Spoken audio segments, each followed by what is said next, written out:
Hi, Junior with today's thought. And today we're going back to the Middle East. In my last thought, I featured a woman, a commentator, Caroline Glick. She's actually Israeli-American, or American-Israeli, however you want to put it, born in Chicago, as you could probably tell by her accent when you listen to her. But anyways, she made the case for, well, stopping the back and forth over what to do with the disputed, not occupied, disputed territories between the undisputed part of the land between the Mediterranean Sea and the Jordan River that is indisputably Israel, except to the Palestinians who don't, they won't accept an Israel anywhere between the river and the sea. Anyway, she said, well, just have done with the whole thing and annex said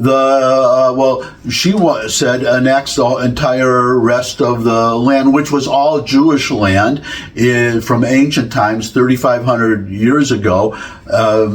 You talk about occupied. Israel was occupied, or what it was at that time, it was Judah and Israel was actually two kingdoms, both Jewish kingdoms.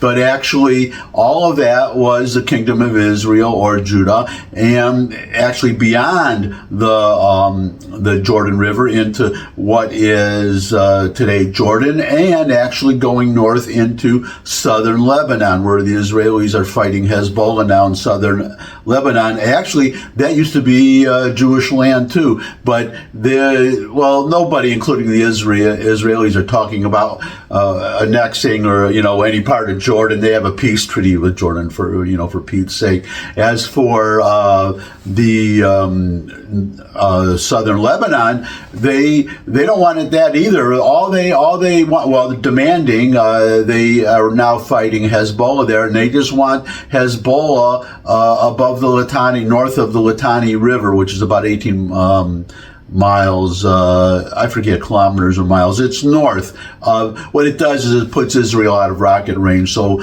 the people who have been forced had to leave their homes in northern Israel can return, and also the Lebanese who had to flee southern Lebanon and go north, they would be able to come south and come back to their land. They would be the idea is that the Lebanese army and maybe UNIFIL, United Nations, who are useless, but anyways, they would maintain order. Hezbollah would go north of, and my understanding is that they are now reacting positively to that. The only sticking point, which I'll get to, the only sticking point is the Israelis are demanding the right to come back and to re-enter Lebanon if the Lebanese army and UNIFIL, whoever is policing that area, if they fail to prevent Hezbollah from coming south of the Litani again and rearming and threatening Israel again, that the Israelis can come in.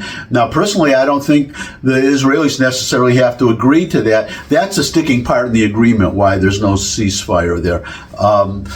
It's not complicated like Gaza. Hezbollah just has to move north of the Litani River. That's it, and stay there, and that solves the whole thing.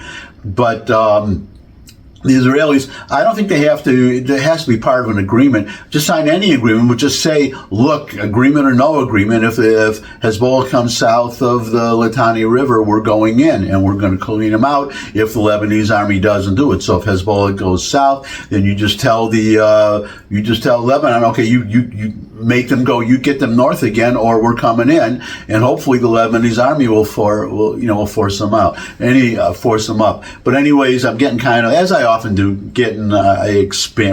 not getting off the subject, expanding on the subject, but now the main subject, getting back, is that I had cited in the previous thought Caroline Glick saying just annex the entire thing, because actually the Israeli population, the Jewish population, is actually larger, not just in Israel, but all the way between the river and the sea, and the disparity is only growing. So maybe at some time go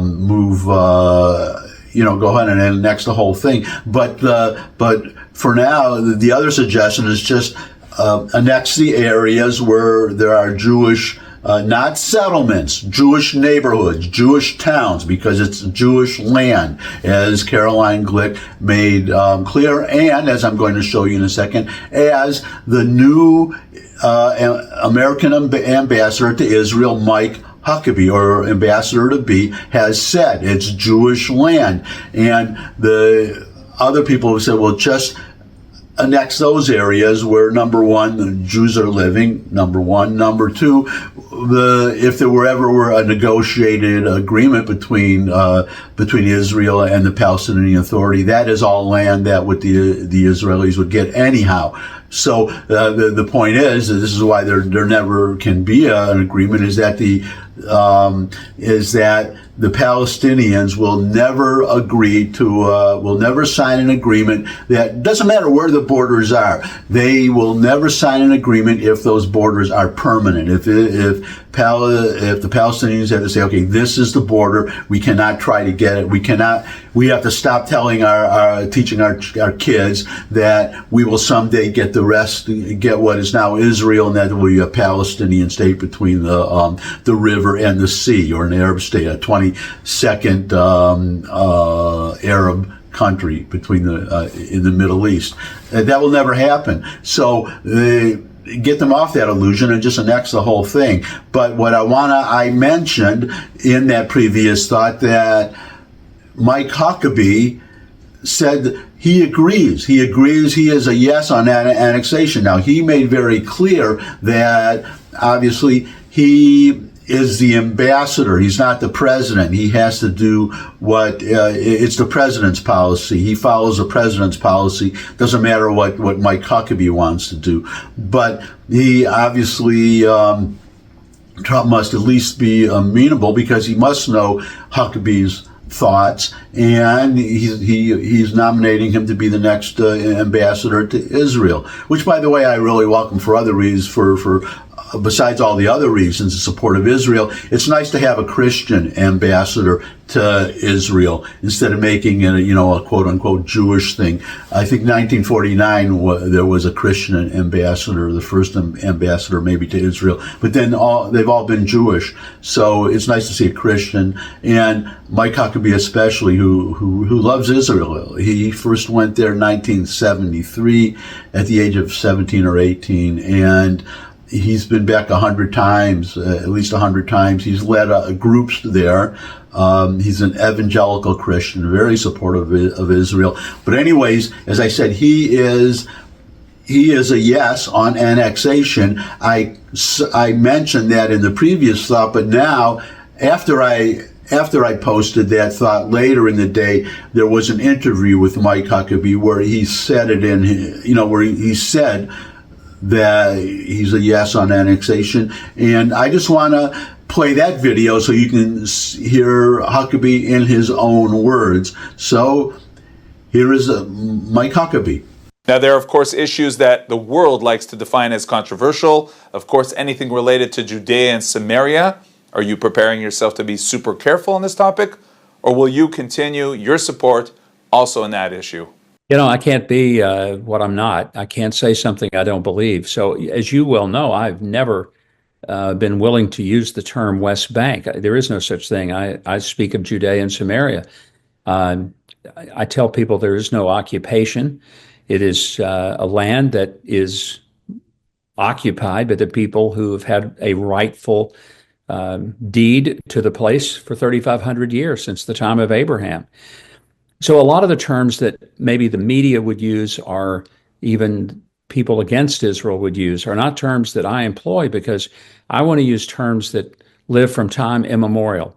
And those are the terms like Promised Land and Judea, Samaria. These are biblical terms.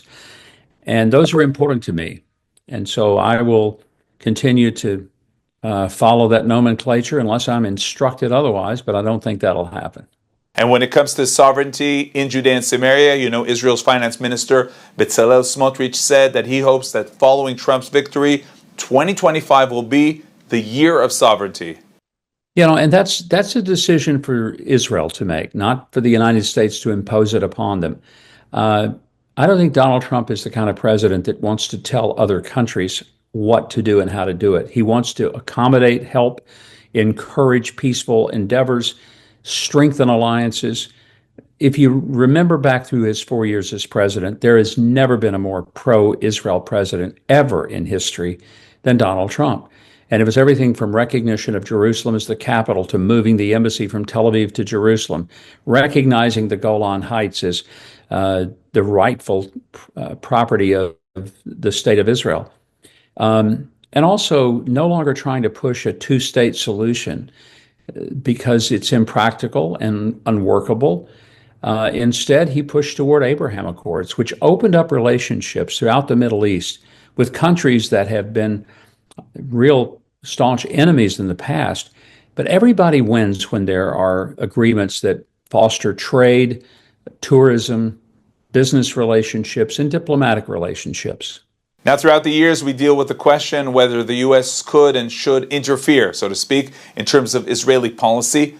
What's your opinion on that as you will soon be beginning your term as ambassador? Again, Donald Trump never interfered in his first 4 years as president, telling Israel what it could do. It's been painful to watch this administration say one thing, which is it's standing by Israel in an ironclad way, and then on the very following day saying, but we want to tell Israel how to prosecute a war that they're fighting to stay alive. I can't imagine how confusing and frustrating that must have been to not just the leadership of Israel, but to the people of Israel. With Donald Trump, there's a certainty in the sound of his voice and in the meaning of his message. And I think it's going to be a very different approach, and one that will show that alliances and having a friend truly means something, and it's not inconsistent. That's my thought for today. Thanks for stopping by. If you could subscribe, that would really be great. Comments always welcome in the comment section below the video. Share this video with anyone you think would benefit from it. But most of all, come back and see me again. I would love to see all of you again. And until I do see all of you again, bye.